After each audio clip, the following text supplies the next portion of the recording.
which is if you have someone bothering you and you need to send out a spiritual cease and desist, then I have a spell that's designed to freeze them right in their tracks.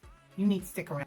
This spell is particularly good when you're dealing with a narcissistic personality that likes to skirt in the gray area of the law and generally make your life miserable in every area that they possibly can. For this spell, you will need a piece of paper, a writing utensil,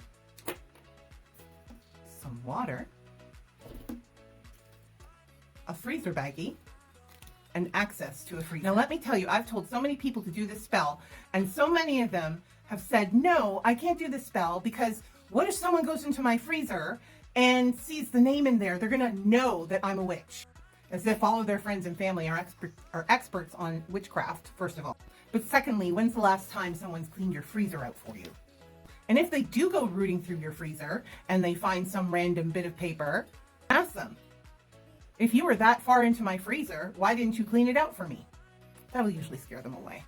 So anyways, what you need is the person's name on this piece of paper. Now, what if it's like social media and you don't know their name? Well, it doesn't really make any difference because the name that they're using on social media, even if it's a string of numbers, is an identifier. It is how they are presenting themselves to you. And that's all you need. You just need to have that little identifier of how they're presenting themselves to you.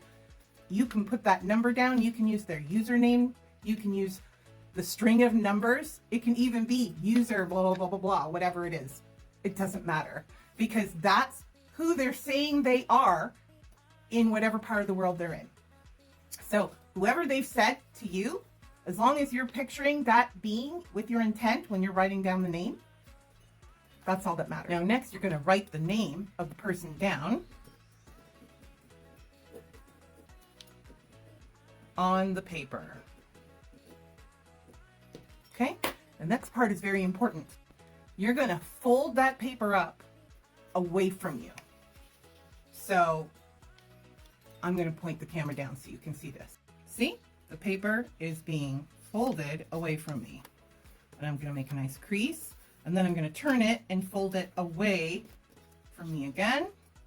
And then turn it again and away from me again. And you're folding it away from you so that the energy of that person is being pushed away from you.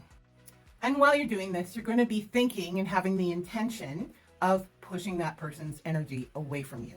And then you'll take your piece of paper and you'll put it in the baggie and drop it in there. And then the paper's in the baggie. And before you zip it up though, you're going to put in the water.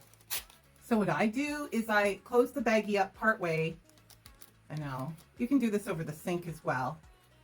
And then you just pour the water in there until it covers the piece of paper. And the paper will float, but that's okay. See? The paper's also going to get saturated with water. And then you zip up your bag, okay? And then you're going to throw that piece of paper with the baggie into the freezer. And that's going to freeze the actions of the person who is your adversary. It will also freeze the harm that they're intending towards you. They basically will become impotent with rage, if that's what they choose to focus on. There's also other spells that you can do to have them forget about you, which is also pleasant, because when a person forgets about you, it's just like lovely. But anyways, you throw that in the freezer, and then, if you ever see it again, you just remember to put that intent back out there to freeze their intentions towards you. And it also will block the harm. I have used this particular spell over and over and over again. Over and over and over. And every time I've used it, it has worked beautifully for me. Really enjoyed it. And you know what's funny is that all day long, I kept getting nudged to do this spell and to share this spell. So this is for somebody out there. But this spell, even if all it does is kind of give you a little bit of peace of mind, because when you do a spell like this, like especially if it's a situation where you feel powerless, I found, because there were times when I actually did feel powerless in my life. So when I was in those situations, I would use this spell, and because it's like a small kind of little action that I'm doing, it made me feel like I was kind of doing something, right? Instead of just sitting and doing nothing. So I found it helpful. Sometimes people use an egg too. They'll write the name of the person in egg. And like I said, it doesn't matter. You don't need their legal name. You just need however they've presented themselves to you.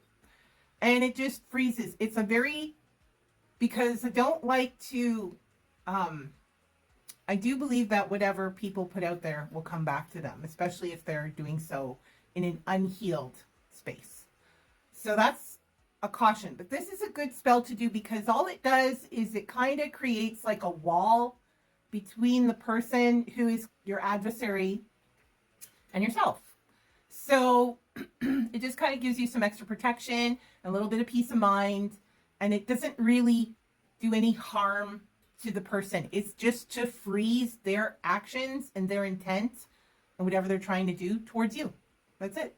So as long as and that's just it, like everyone has a choice whether or not they continue to rage against something. So if they decide that they're going to grow up or whatever it is, and let it go. But if they don't, it prevents them from gaining access to you. It's great. So highly recommend. Like I said, I've used it over and over. And that is the freeze your adversary spell. I hope you have a wonderful day, witches. And be safe out there. And be good to yourselves. You deserve it.